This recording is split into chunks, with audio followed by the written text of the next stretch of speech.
तो welcome back. आज हम स्टार्ट करने लगे हैं एक्सरसाइज 7B का क्वेश्चन नंबर 3। तो आइए क्वेश्चन नंबर 3 की हम स्टेटमेंट रीड कर लेते हैं। तो क्वेश्चन नंबर 3 में लिखा हुआ है consider the sequence 3, 6, 9, 12 and 15 and so on. हमें यहाँ पे एक सीक्वेंस दिया हुआ है जो 3 से स्टार्ट हो रहा है और इस तरीके से आगे चल रहा है। तो हमने इसमें 3 पार्ट्स इससे रिलेटेड सॉल्व करके बताने हैं। तो पहला पार्ट है write down the next 2 terms of the sequence, यानी ये जो सीक्वेंस लिखा हुआ है इसमें जो अगली 2 टर्म्स बनती हैं 15 के बाद वो क्या होगी वो हमने निकाल कर बतानी है।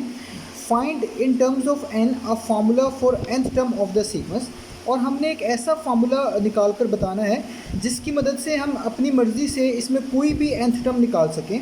लेट्स से अगर आपसे कोई कहे इसकी 7th टर्म निकाल के दिखाएं या 8th टर्म निकाल के दिखाएं, तो एक ऐसा फार्मूला आपके पास आ जाए जिसमें बगैर इसको आगे लिखने के, सीक्वेंस को आगे लिखने के बजाय उस फार्मूले में वैल्यूज़ पुट करके आप जल्दी से बता सकें कि वो nth टर्म या वो nth वैल्यू क्या हो सकती है।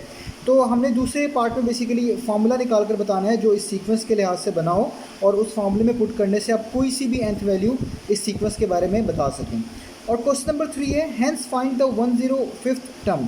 तो आपने जब ये सीक्वेंस आप की टर्म्स निकाल लेंगे और इसका फार्मूला बता देंगे, तो थर्ड पार्ट में आपने 105th जो टर्म है वो भी निकाल कर बतानी है कि इसकी कौन सी टर्म जो है 105 टर्म होगी बेसिकली। और जाहिर बात है ये बहुत बड़ी टर्म है, तो हमें इसको मैनुअली तो निकालना इतना आसान नहीं है, वो मुश्किल होगा, टाइम कंज्यूमिंग होगा। तो इस फार्मूले की मदद से ही हम बताएंगे कि 105th टर्म जो है कौन सी बनेगी। तो आइए स्टार्ट करते हैं।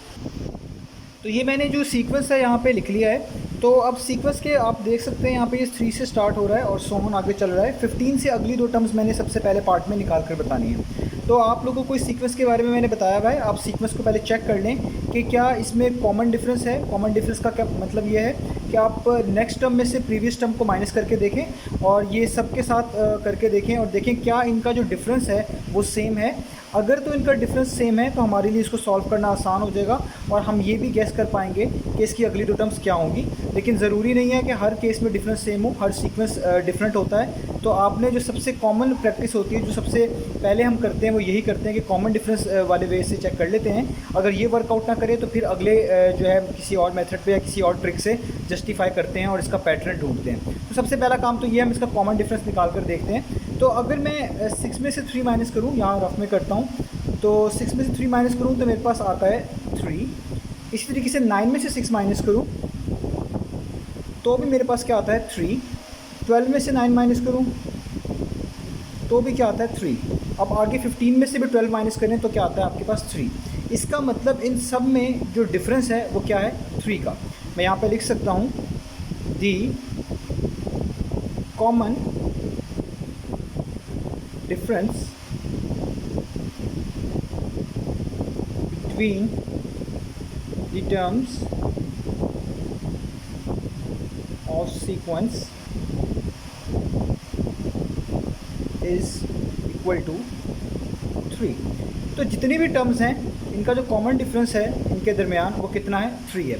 तो जब आपके पास कॉमन डिफरेंस आ जाए, यानी सबका डिफरेंस सेम है, कॉमन है और वो 3 है, तो अगली 2 टर्म्स निकालना मुश्किल नहीं है। वो क्या करेंगे कि आप लास्ट टर्म देखें सीक्वेंस की क्या है। यहाँ पे जो सीक्वेंस की जो यहाँ तक लिखी हुई है टर्म, उस लिहाज से लास्ट देखी जाए तो वो बनती है 15। तो इससे अगली टर्म निकालने के लिए आपको जस्ट ये वाला डिफरेंस इससे प्रीवियस टर्म में प्लस कर देना है, क्योंकि इन सब में 3 का डिफरेंस है। इसका मतलब है हर टर्म में 3 प्लस करें तो नेक्स्ट टर्म मिल जाएगी। 3 + 3 6, 6 + 3 9। तो इसी तरीके से 15 में अगर आप 3 प्लस कर दें तो आपके पास मिलेगा 18। इसका मतलब जो नेक्स्ट टर्म क्या बनेगी वो बनेगी 18। और जब 18 आपको मिल जाएगी तो उससे अगली जो आपको टर्म है निकालने के लिए भी उसमें क्या प्लस करना पड़ेगा 3। तो आपको क्या मिलेगी 21। 18 + 3 कितने होते हैं 21। इसका मतलब जो नेक्स्ट 2 टर्म्स बनती हैं वो क्या बनती हैं, वो बनती हैं 18 और 21। तो ये हमारे पास आंसर है इसके पार्ट नंबर 1 का। अब स्टार्ट करते हैं पार्ट नंबर 2। तो अब हमने दूसरे पार्ट में एक ऐसा फार्मूला निकाल कर बताना है जो इस सीक्वेंस के अकॉर्डिंग हो और उस फार्मूले की मदद से आप अपनी मर्ज़ी की कोई सी भी nth टर्म निकाल सकें। तो फार्मूला निकालने के लिए हम सबसे पहले सीक्वेंस को पहचानते हैं, और सीक्वेंस को पहचानने के लिए वही टेक्निक है जो भी पार्ट नंबर 1 में यूज़ की है कि इसका पैटर्न तलाश करते हैं। और पैटर्न ढूंढने के लिए आपको कॉमन डिफरेंस चेक करना पड़ता है, क्योंकि अक्सर सीक्वेंस में जो है कॉमन डिफरेंस सेम होता है, तो उस लिहाज से आपको हेल्प करता है उसके फार्मूले को जनरेट करने में।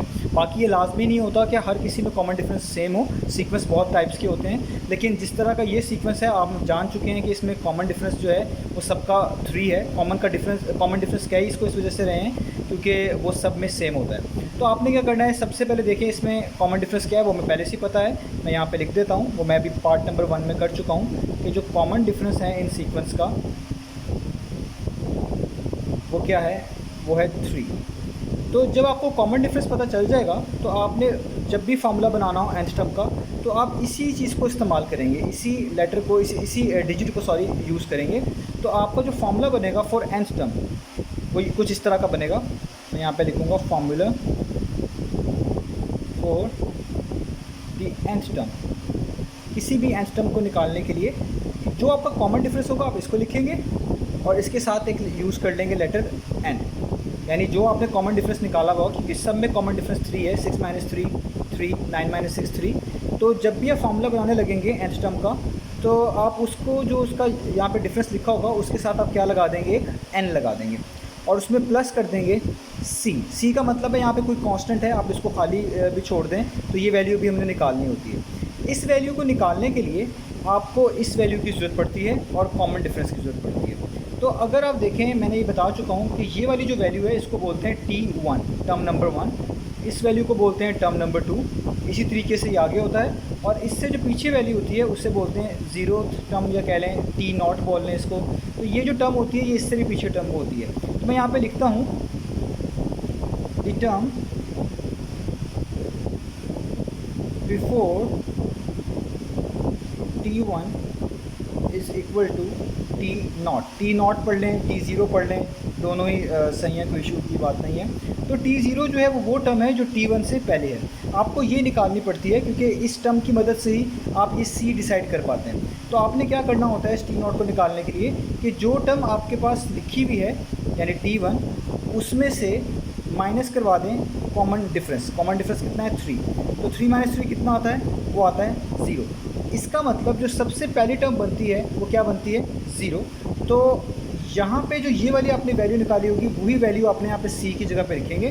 तो आप लिखेंगे द nth टर्म फार्मूला या the formula for the nth term, Tn का मतलब है nth टर्म, तो वो इक्वल आएगी 3n प्लस, और उस C की जगह पे ये वाली वैल्यू आप लिखेंगे जो आपने निकाली होगी, वो कितनी होगी, 0। तो इसका मतलब इसकी nth टर्म का फार्मूला बन गया 3n।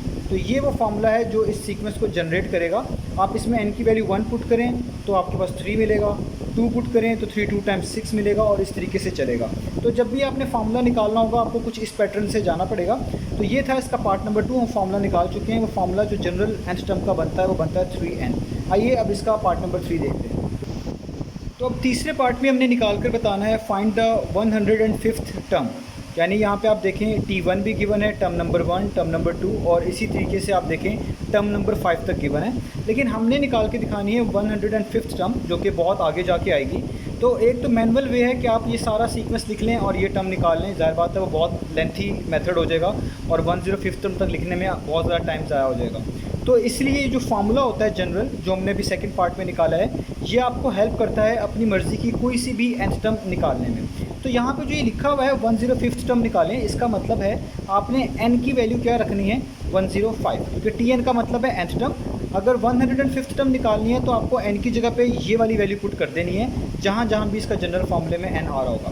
तो क्योंकि 105th वैल्यू निकालनी है तो यही फार्मूला मैं यूज़ करूँगा और इसको लिखूँगा टर्म, और ये n की जगह पे लिखूँगा 105, क्योंकि 105th टर्म निकाल रहे हैं 3, और आगे n की जगह पे क्या आ जाएगा दोबारा से 105। तो आपने जोन सी भी टर्म निकालनी होती है, अगर आपको उसकी कह लें न्यूमेरिकल पोजीशन गिवन है, 105th गिवन है, सेकंड गिवन है या थर्ड गिवन है, कोई भी टर्म यहाँ पे गिवन है, वो आप n की जगह पे रिप्लेस कर देंगे। तो आप 3 को 105 से मल्टीप्लाई करें तो ये आता है 315। इसका मतलब इस सीक्वेंस की जो 105th टर्म बनेगी वो कितनी बनेगी, 315, और यही हमने फाइंड करके दिखाना था। तो ये हुआ हमारा क्वेश्चन नंबर 3। क्वेश्चन नंबर 4 बिल्कुल इस जैसा ही है, आप बिल्कुल इसी पैटर्न पे रख के उसको भी ट्राई करें। तो और अगर उसमें कोई इश्यूज़ आते हैं तो मुझे कमेंट सेक्शन में बताएं। इंशाल्लाह मिलते हैं बाकी वीडियोज़ के साथ, बाकी सोल्यूशन के साथ नेक्स्ट वीडियोज़।